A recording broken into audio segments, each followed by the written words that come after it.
когда сюда приходим, мне всегда интересна вот эта ступа. Зачем она, причем не только в ней, не только в нашей церкви, она и повсюду, в больших кафедралях, все, вот эта ступа. Причем, вот я сейчас покажу размер.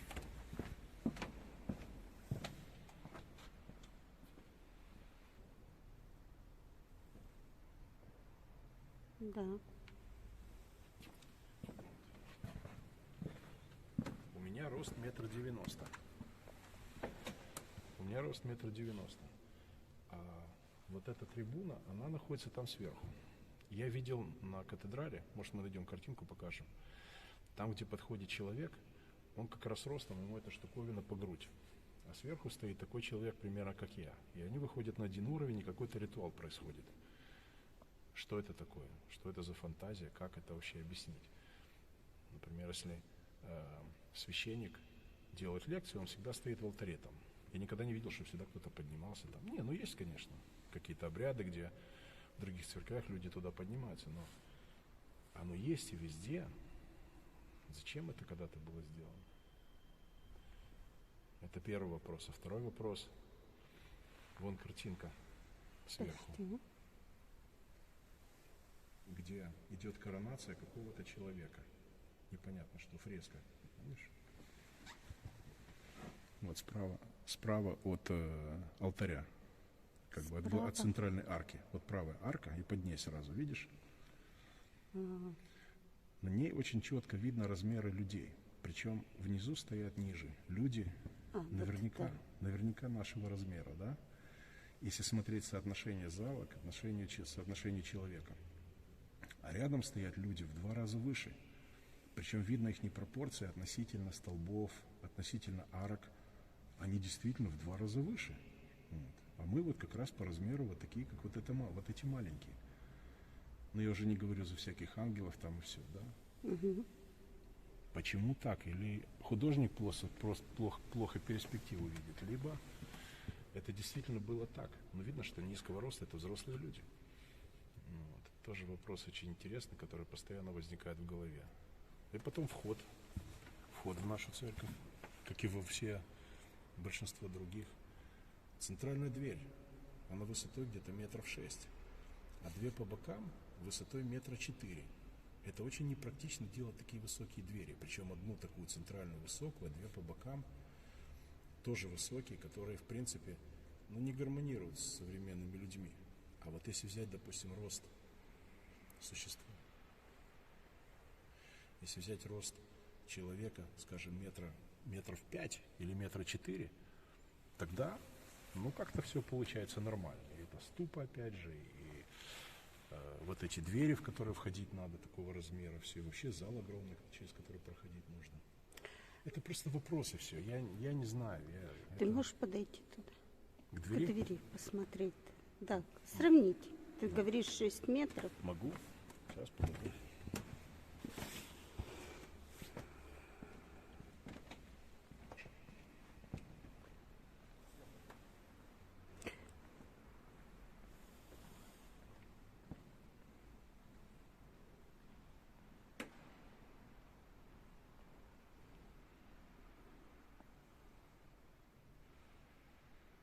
Да.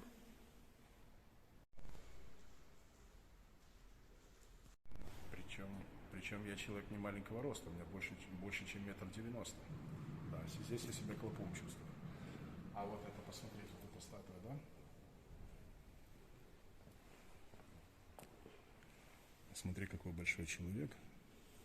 А внизу сидят в корзинке маленькие люди. Может, это даже и дети. Может, это даже и дети, но когда они вырастут, вдвое больше станут. Все равно небо будет ровно по пояс, не больше.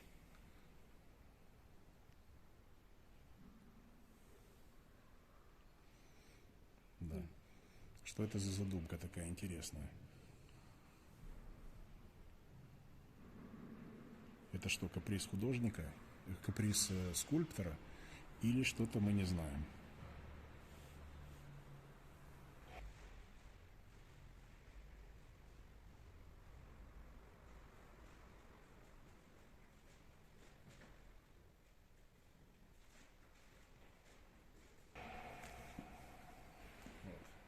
постоянно, когда заходишь, задаешь себе этот вопрос. Это очень интересно. Я уже не говорю про эти исповедальные, которые очень красивые. Видно, что делали их большие мастера. Такая резня по дереву обалденная. Но зачем это нужно, это непонятно тоже.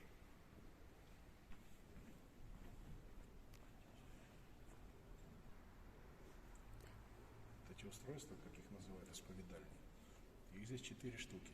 Вот такие вот красивые. Дерево. Старинное, видать, дерево. Очень давно стоит, хорошо сохранено. Резня изумительная. Формы, все ровно, четко. Это действительно великие мастера делали. Их здесь 4 разные. Вопрос. Для чего оно нужно?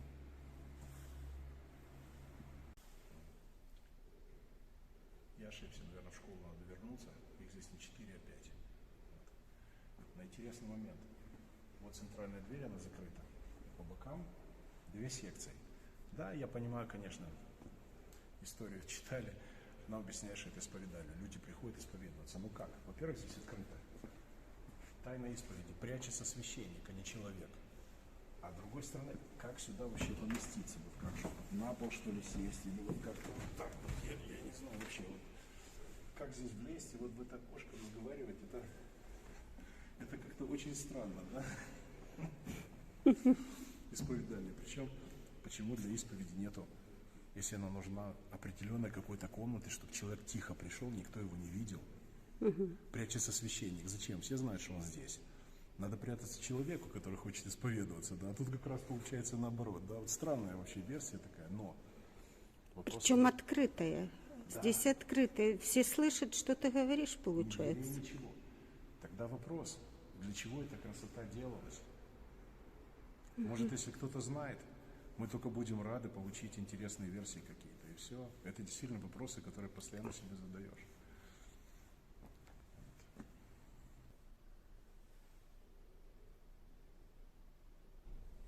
Исповедь.